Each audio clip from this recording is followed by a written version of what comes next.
Саламатсыңарбы балдар? Бүгүнкү отурган темабыз себеп багыныңкы сүйлөм. Сабактын максаты татаал сүйлөм тутумда жөнөкөй сүйлөмдөрдүн маанилик катыштарын аныктап билишет. Татаал сүйлөмдөрдү түрлөргө ажыратышат.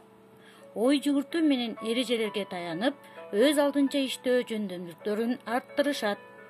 Техникалык каражаттарды туура колдонууну жана убакытты туура пайдаланууну үйрөнүшөт.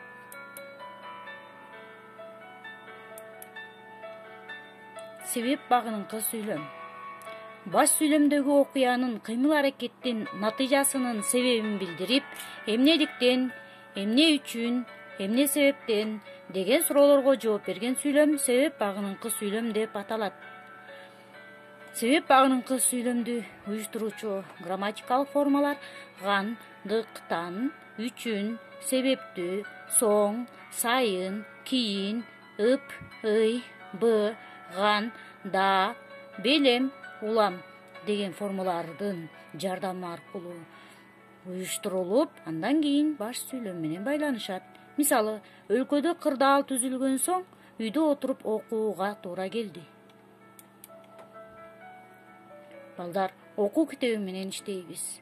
194-көнүгүүдөн татаал сүйлөмдүн түрлөрүн ажыратабыз. Андан кийин тең байланыштуу татаал сүйлөмдөрдүн тутумда жөнөкөй сүйлөмдөрдүн өз ара маанилик катыштарын өзгөртпөстөн багыныңкы байланышта татаал сүйлөм түрүндө өзгөртүп түзгүлө.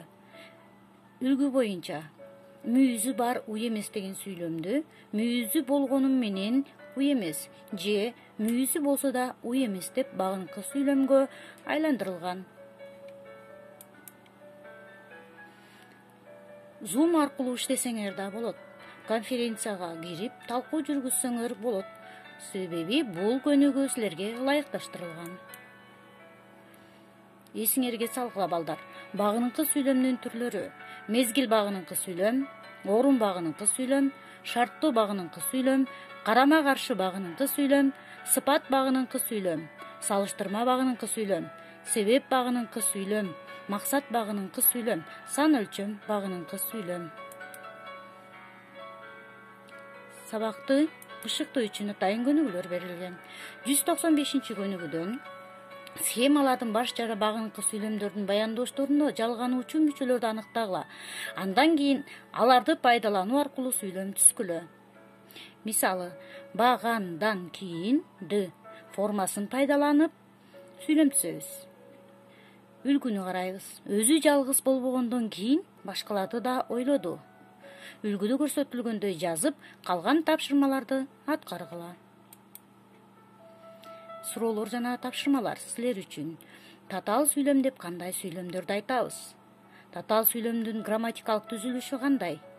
Тең байланышта татаал сүйлөм деп кандай сүйлөмдөрдү айтабыз? Багыныңкы байланышта татаал сүйлөм деп кандай сүйлөмдөрдү айтабыз? Багыныңкы сүйлөмдүн түрлөрү.